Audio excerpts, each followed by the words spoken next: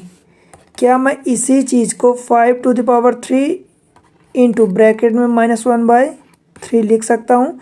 अब ये इसकी कुछ नहीं, इसकी ये पावर में है सब कुछ, ठीक है। तो 5 टू द पावर ये 3 और ये 3 कट जाएगा, बचेगा क्या, -1। और 5 टू द पावर -1 का मतलब क्या होता है, 1/5 टू द पावर। जब उसको नीचे लाएंगे तो 5 टू द पावर +1 हो जाएगा, मतलब ये 1/5। और इसको एलेबोरेट करें तो 2 से ऊपर मल्टीप्लाई करें, 2 से नीचे करें तो 2/5 × 2, अब ये 10 आ जाएगा। 2/10 इज इक्वल टू डेसिमल आप खिसका दें इधर तो ये हो जाएगा 0.2। ठीक है, बताओ कोई दिक्कत है यहाँ तक। ये इसके क्वेश्चन नंबर 2 जो था, क्वेश्चन नंबर 2 के चारों सवाल हुए। ठीक है, आगे बढ़ें, कोई दिक्कत है नहीं है ना। ठीक है, क्वेश्चन नंबर जो 3 है उस पर बढ़ते हैं। Simplify this. पहला part 2 to the power 2/3 into 2 to the power 1/5 ये लिखा है। हमने क्या पढ़ा है, a to the power m into a to the power m। अगर बेस सेम हो तो पावर आपस में जुड़ जाती हैं। ठीक है, तो पावर आपस में हम जोड़ देते हैं, 2/3 + 1/5। यहाँ पर हम कौन सी एक्सपोनेंट लगाएं, a to the power m into a to the power n is equal to a to the power m + n। आप लिखना चाहें तो ये लिख दें, एग्जामिनर खुश हो जाएगा। Is equal to 2 to the power, अब देखो इसको सॉल्व करने कुल मिला के 3 और 5 का एलसीएम ले लो तो ये 15 आ गया। 15 को इस 3 से डिवाइड करेंगे तो कितना होगा, 5 होगा। तो 5 को मल्टीप्लाई, क्योंकि ये प्राइम नंबर है दोनों, तो इधर इधर क्रॉस मल्टीप्लाई कर दो। तो 5 दूनी 10 + 3 13, मतलब 2 टू द पावर 13/15। ये आ गया आंसर।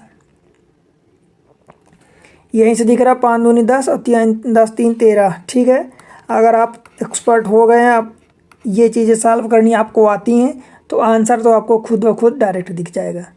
ठीक है, सेकेंड वाला पार्ट क्या है, 1/3 to the power 3 to the power whole 7। देखो इसको कैसे लिखते हैं, ये 1/3 टू द पावर 3 है, तो हम इसको अगर ऊपर ले जाएं तो -3 हो जाएगा। इसको बैक करते हैं, देखो मैं क्या कह रहा हूँ, ये 1/3 टू द पावर +3 है, तो इसको जब ऊपर ले जाऊँगा तो 3 टू द पावर -3 हो जाएगा, और ये 7 तो है ही सही। ठीक है, तो इसको क्या लिख सकता हूँ, 3 टू द पावर, ये मल्टीप्लाई हो जाएगा तो -3 × 7 हो जाएगा। मतलब इसको मैं लिख सकता हूँ 3 to the power -21 is equal to 1/3 to the power 21। ये हो गया यहाँ से चेंज करके। अथवा इसी चीज़ को मैं डायरेक्ट कैसे लिख रहा हूँ, 1 to the power 7/3 to the power 3 to the power 7 ऐसे लिख सकता हूँ।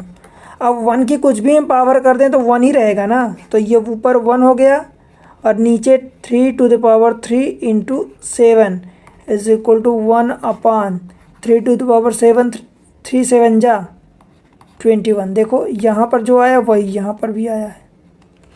चाहे आप इधर से कान घुमा के पकड़ें या उधर से घुमा के पकड़ें, एंटी क्लॉकवाइज पकड़ें या क्लॉकवाइज पकड़ें, बात बराबर है, आंसर सभी से सेम ही आएगा। ठीक है, कोई दिक्कत है बताओ यहाँ तक। अगला पार्ट इसी का 11 to the power half divided by 11 to the power 1/4। इसका तीसरा पार्ट है 11 to the power half divided by 11 to the power 1/4। इसको सॉल्व करना है, तो कुल मिला के हम इसको दोनों को एक साइड ले जाएं तो 11 टू द पावर हाफ जब नीचे से जाएगा ऊपर तो कितना हो जाएगा, इंटू 11 टू द पावर -1/4। अभी नीचे +1/4 है तो ऊपर जाएगा तो -1/4 हो जाएगा, ये 11 है। ठीक है, बताओ कोई दिक्कत है।